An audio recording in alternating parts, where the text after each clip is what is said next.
Ho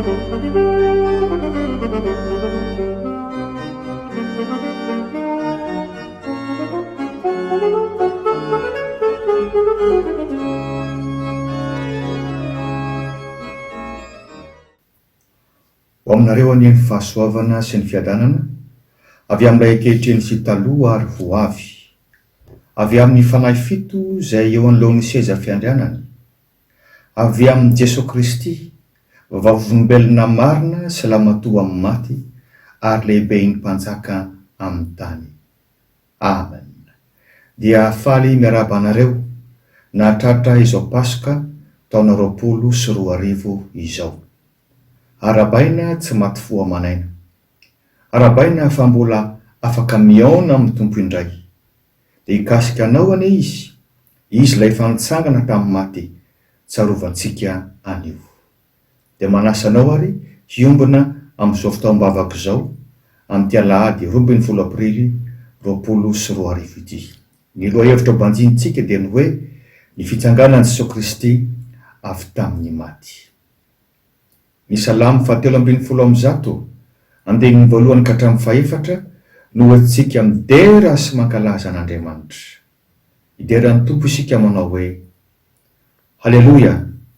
Midy arahy ianareo mpanompon'i Jehova, midy arahy ny anaran'i Jehova. Isaorina ny eny anaran'i Jehova hatramin'izao ka ho mandrakizay. Hatramin'ny fiposahany masoandro ka hatramin'ny fileteny no hody araina ny eny anaran'i Jehova. Avo ambonin'ny jentilisa Jehova, ambonin'ny lanitra ny voninahiny. Amen.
Manasanao ary araka hivavaka ary isika izao.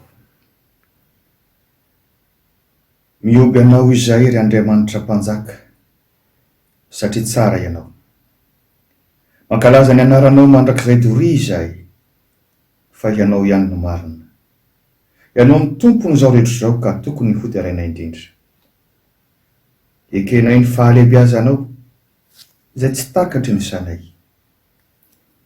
Koa izahay taranaka rehetra samy hidera ny asanao lehibe sy mahagaga, dia ny nanoloranao an'i Jesosy Kristy zanakao ho sorina hamonjena anay, sy ny nanangananao azy avy tamin'ny maty ho andro ny finoanay sady santatry ny fitsangananay koa.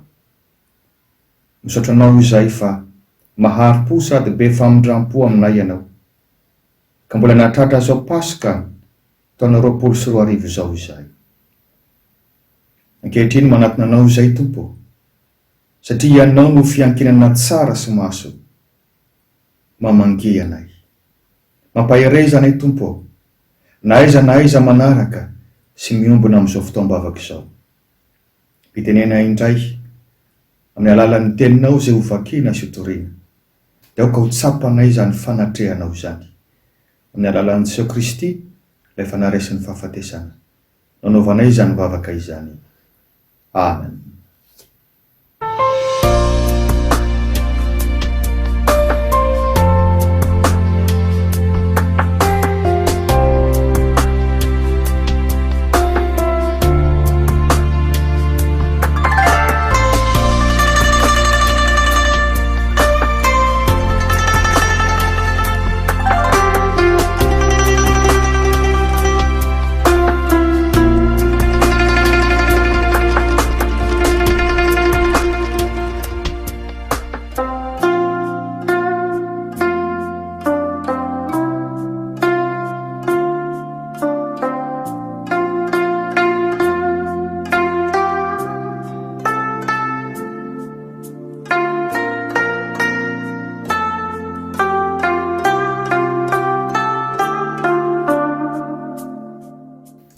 Andre ny fivaka amin'ny tenin'Andriamanitra ary sika soriavana. Izany dia ho hitantsika ao amin'ny filazantsara araka ny Matio 7:20 ka hatramin'ny 10. Amin'ny anaran'ny Tompo, ny nitsanganan Jesosy tamin'ny maty sy nisehony tamin'ny mpianany. Ary tamin'ny andro Sabata, raha vao nazava ratsy ny andro voalohany amin'ny herinandro, dia avy izany fasany Maria Magdalena sy ilay Maria anankiray. Ary indro nisororo tamin'ny mafy fa nisy anjelon'ny Tompo nidina avy tany an-danitra ka nakeo ka nanakojiny vato dia mipetraka teo ambony. Ary ny fijery azy dia tahaka ny elatra, ary ny fitafiny fotsy tahaka ny oram-panala, ary mpiambina ny vato-po noho ny fatahorana azy ka tonga tahaka ny maty.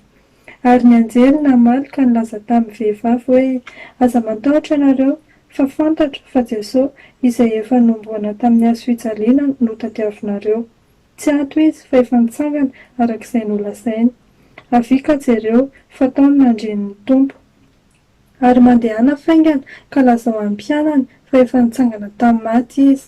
Ary indro mialoha anareo ho any Galilea izy, any no ahitanareo azy. Indro efa nilaza taminareo aho, dia niala faingana tamin'ny fasana izy ireo sady natahotra ny faly indrindra, dia niazakazaka ilaza tamin'ny mpianatra.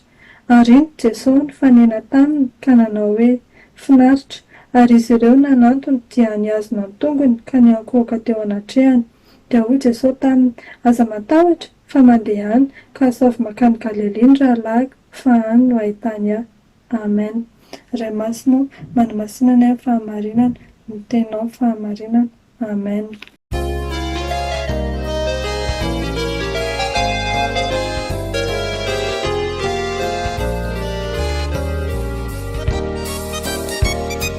Jesosy reriani filazantsara soa nentinireo mpanompo torina amina maizina avokoa izao rehetr'izao nefaeny mazava naposakamina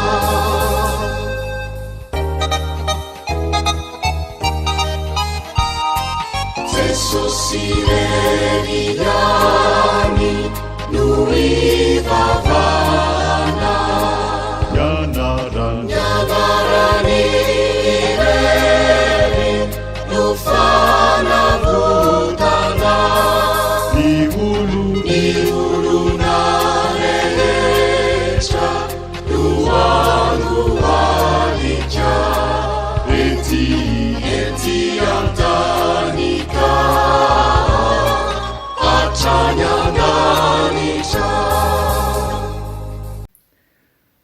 Amin'ity alady pasika taona 2024 ity dia ny filazany tsara araka ny Matio 7:20 ka hatramin'ny 10 izay efa nivakiana teo ry havana mampahereza amin'ny tompo anao.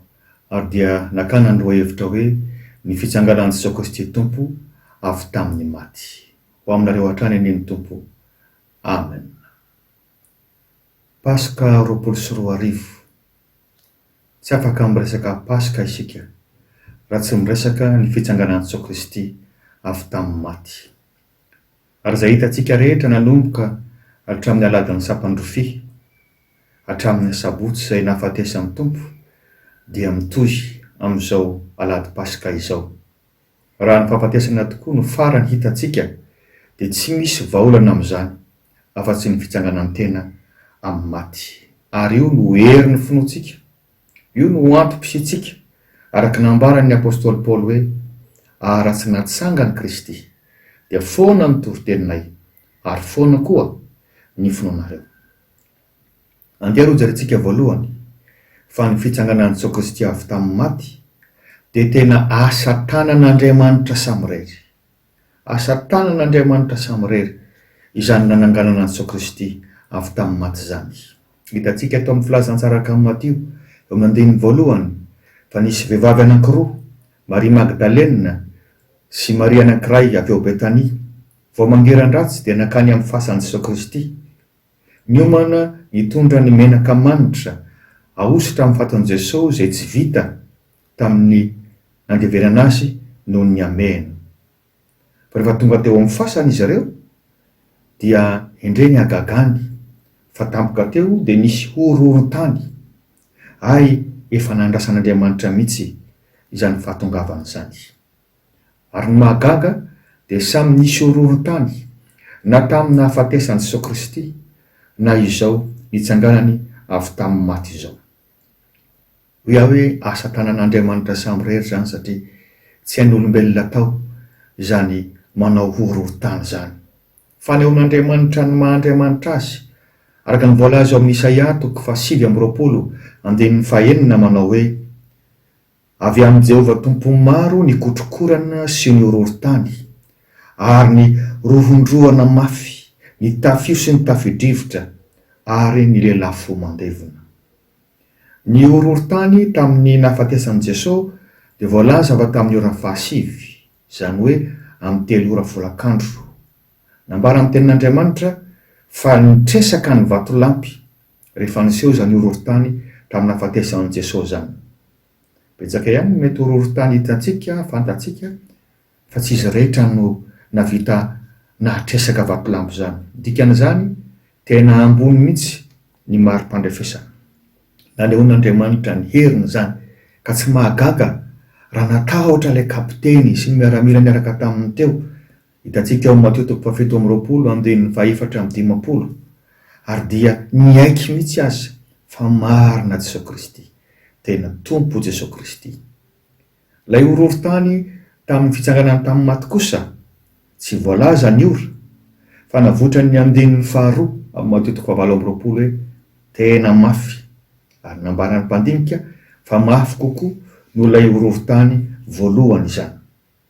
Inona ny zava-niseho tamin'ity horohoron-tany nitsanganan'i Jesosy Kristy tamin'ny maty ity? Niaraka tamin'ilay horohoron-tany dia nidina avy any an-danitra ny anjely ary tahaka ny elatra lehibe mbolaza amin'ny tenin'Andriamanitra, sady nanakodia ilay vato lehibe izay nanarina ny fasana. Ohatrany hoe mora tantaraina fa indray miseho izany rehetra izany. Izany dia milazany hoe tena Andriamanitra mihitsy no miasa eto ary asa tanany ity nananganana Jesosy Kristy avy tamin'ny maty ity. Ry havana, raha manana an'i Jesosy Kristy efa nitsangana tamin'ny maty isika dia tsarovy fa tsy mandeha irery intsony, tsy mandeha amin'ny herin'ny tenantsika samirery intsony, fa efa tafiditra ao amin'ny planin'Andriamanitra tahaka azy mirahavavy nakany am-pasana voamarainy reto isika. Fantatry ny tompombelo inona ny olana sehatra an'izy mirahavavy, inona ny tokony hanampiana azy. Dia mampatsiaro amin'ny tenin'Andriamanitra manome toky izay rehetra miankina aminy hoe raha mitany rano ianao dia fombanao ao, ary raha mitany ony ianao dia tsy hanafitra anao izy. tsy hoe sarotra ny mitany rano ka tsy andeha aho. Mandeha isika noho ny amin'ny tompo, saingy tsarovy fa na sarotra aza ny mita rano dia milaza aminao izy, matokia fa fomba anao aho. Inona ny fahamarinana faharoa? Ny fitsanganan'i Jesoa Kristy avy tamin'ny maty dia manala ny tahotra sy ny ahiahy. Manala ny tahotra sy ny ahiahy. Raha mbola teny an-dalana izy mirahavavy dia ny fanontana sady ny tebitebiny amin'ny hoe iza moa zany zao no mbola hivato lehibe nanakodia azy manarona ny fasana mba asotsika sanao manositra menaka ny fatin'i Jesosy. Dia tsaroana ry havana fa lehibe tokoa ilay vato izay manarona ny fasana, vatoko boribory tahaka ny ren'ilay varavaram-bato idirana amin'ny rova eto arivo ireny, fa saingy kelikely kokoa mifanaraka amin'ny habean'ny fasana. Na izany aza dia tena mavesatra, tsy ho zakam-behivavy mihitsy, nefa dia ao anatin'ny fotoana fohy no nanaovan'ny tompo ny famahana izany tamin'ny alalan'ny anjely. Ny anjely zany dia nalalany hoe tena nampitahotra ilay fisehoany, nampivady-po izany. Ny mpiambina moa dia voalaza amin'ny andinin'ny faharoa hoe tonga tahaka ny maty. Na tsy teo amin'ny toerany aza, ao anatin'ny fotoana fohy, ororo-tany mafy miaraka amina anjely midina avy any an-danitra, manakodia ny vato manarona ny fasana ary mitsangana eo amboniny. Ary mazava ho azy fa mba nivady-po koa izy mirahavavy. Nefa ny anjely ihany no miteny, aza matahotra ianareo, fantatra fa Jesosy no tadiavinareo. Mampahery antsika izany, betsaka ny zavatra mety hampivady-po antsika, fa raha isaky no mandre tenin'Andriamanitra isika dia afaka mitony ary afaka matoky. Dia hoy indray ny anjely, tsy ato izy fa efa nitsangana araka izay milazainy. Efa nilaza tokoa ny tompo, raha tsy ampatsiafa-tsy ny Mateo 7:20-20 aho, nilazany mahitsy hoe ny zanak'olona efa atolotra eo an-tanan'ny olona ka ho vonony, nefa amin'ny andro fahatelo dia hatsangana izy. Tsy kisendrasendra ny fitsanganan'i Jesoa Kristy avy tamin'ny maty, fa zavatra efa voalamina, efa voakasa hatramin'ny ela, ary dia nahery izy mirahavavy rehefa nandray izany. Isika koa ry havana, tsy laozany zavatsarotra, tsy laozany zavatra toa mihoatra noho ny herin'ny tenantsika, tahaka n'ilay vato lehibe teo anatrehan'izy mirahavavy. Fa hain'Andriamanitra ny mama ao anatin'ny fotoana fohy izany olantsika izany, rehefa tena tafiditra ao amin'ny planin'Andriamanitra isika. Mety ho ampitahorina sy ampororoana isika, efa tsarovy fa manam-pahefan'androakan'izany ny tompo, ilay fanare sy ny fahafatesana mandrakizay. Roa ao amin'ny anaran'i Jesoa Kristy tompo izany. Vakeo isan'andro amin'ny tenin'Andriamanitra izay milaza aminao hoe aza matahotra. Fahamarinana fahatelo, ny fitsanganan'i Jesoa Kristy avy tamin'ny maty antoka sy hery ny fitorianan'ny filazantsara ataontsika. Antoka sy hery ny fitorianan'ny filazantsara ataontsika. Rehefa niala teo am-pasana ary izy mirahavavy, aika i Jesoa Kristy efa niandry azy teny an-dalana, manamafy ny teny nataon'ny anjely sady mampahery azy ireo, niarahaba azy roa hoe finaritra, ary nilaza koa hoe aza matahotra fa mandeha any, asavy makany Galily ny rahalahako fa any no ahitany ahy.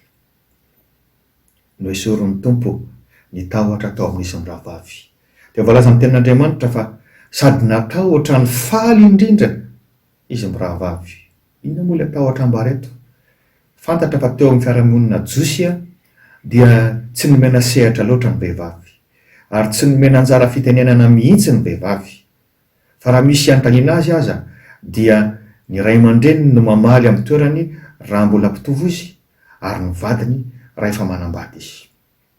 Izany no nisan'ny olan'ny vehivavy indray hoe hinono ny apôstôly, izay lehilahy avokoa, teny ve isika izao.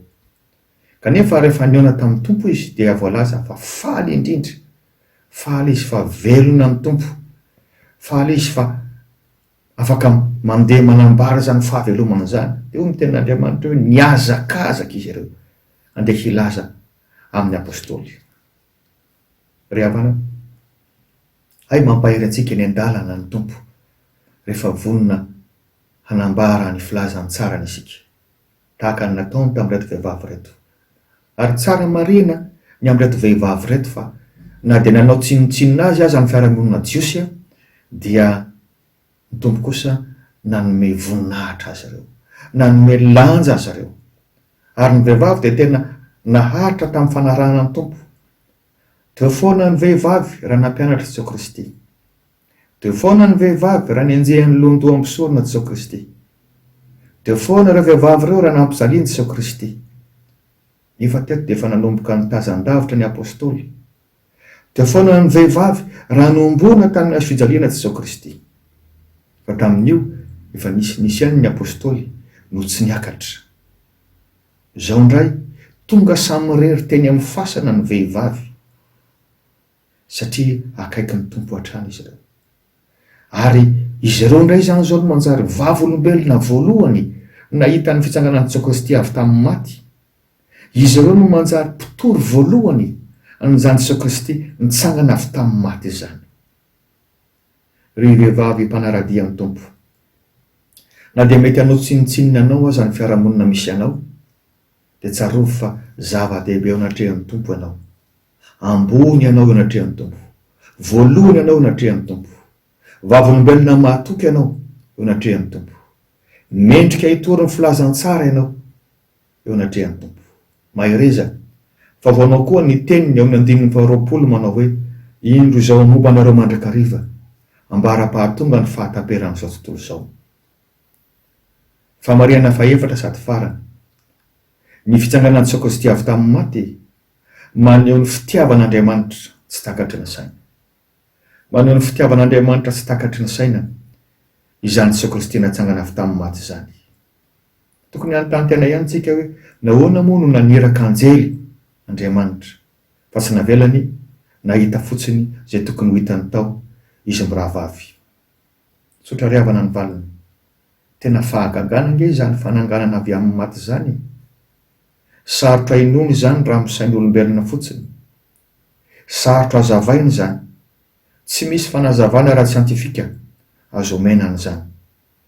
Ary zay ilay fitiavan'Andriamanitra mihoatra noho ny fahalalana rehetra.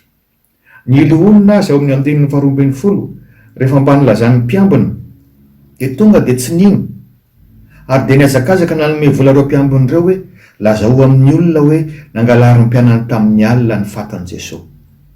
Ary dia be ny jiosy mbola mino izany lainga izany hatramin'izao. Eny fa na dia ny fivoahan'i Jesosy Kristy avy ao am-pasana azy, zava-miafina izany. Mety hiteny isika hoe ko raha ny anjely nanakidino vato efa teo ihany izy mirahavavy, nahoana ny tsy hita noho ny voahan'i Jesosy Kristy? Tsarovy fa Jesosy Kristy efa nitafy ny tenany any an-danitra araka ny filazan'ny soratra masina azy amin'io. Tsy mitovy amin'ilay nofo teo aloha intsony, efa mitovy amin'ny tenan'ny anjely. Ao amin'ny Korintianina 2:20 moa dia ambarany hoe efa ilay tena araka ny fomba mpanahy io, ka tsy voatery ho hitan'ny mason'ny nofo intsony, tsy mila voana varavarana intsony. Raha ny marina moa tsy nolazaina antsika raha teo ny fotoanany voahany. Ary zany indrindra mahazava-tsarotra azy izany na tonga Jesosy Kristy niezaka niseho tamin'ny vehivavy raha vao teny an-dalana fotsiny izy, mba hampahery azy amin'izay nambarany ny vaovao mahafaly amin'ny apôstôly. Niseho tamin'ny apôstôly ary niseho tamin'ny vahoaka maro koa nandritra ny 70 andro. Riavana, zava-tsarotra zany fitsanganan'i Jesosy Kristy amin'ny maty izany. Amin'ny alalan'ny finoana ihany no atakarantsika an'izany. Aza manaiky orebirebeny fampianaran-diso samihafa, fa raha tsy mino ny fananganana amin'ny maty isika dia tsy ho tafiditra amin'ny fanjakan'Andriamanitra velively. Zava-miafina izany ho iaho, saingy nampahafantarina antsika manokana noho ny fanahy masina izay manazava sy mandresy lahatra, araka ny voasoratra hoe tsy azon'izao tontolo izao ho raisiny izany, satria tsy hita ny nafantany, fa ianareo no mafantatra azy satria mitoetra eo aminareo izy. Zao no ambara eto am-pamarahana ry havana.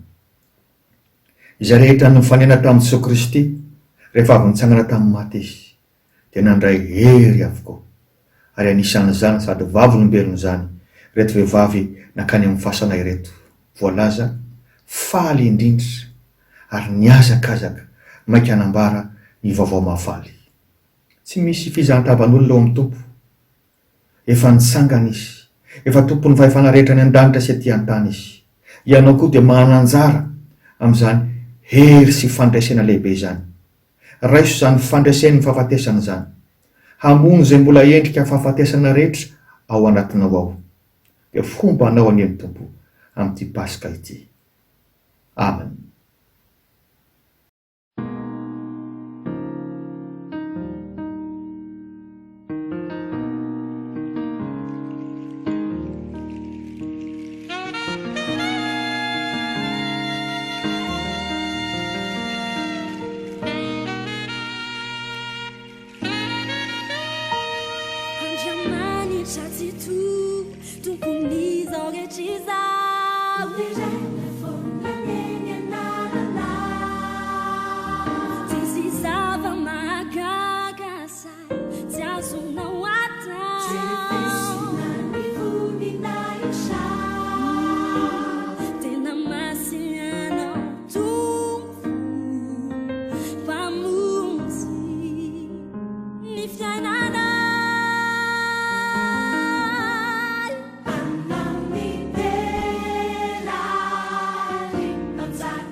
Revana raha meny tokoa ianao fa tonga nofo tetỳ an-tany tao amin'i Jesosy Kristy Andriamanitra iray.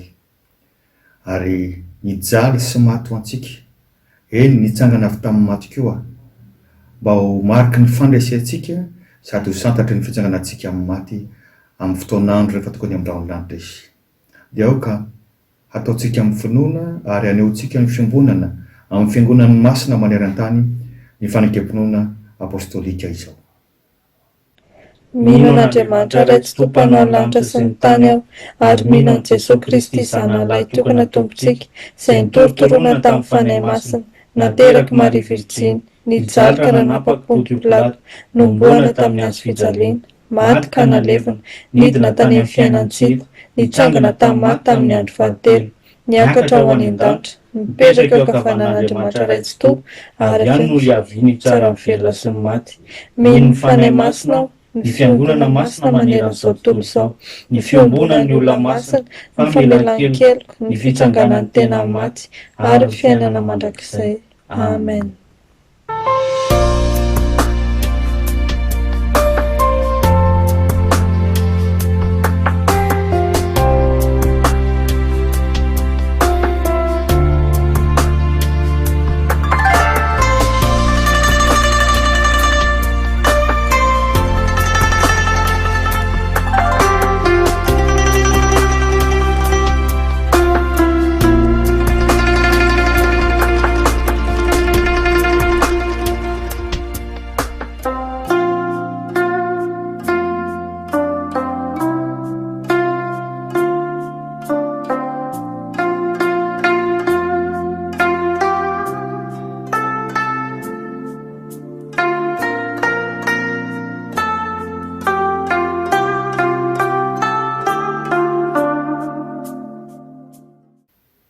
Ivavaka ary isika ry havana. Tompo, misaotra tamin'ny teny fiainana nomenao anay teo.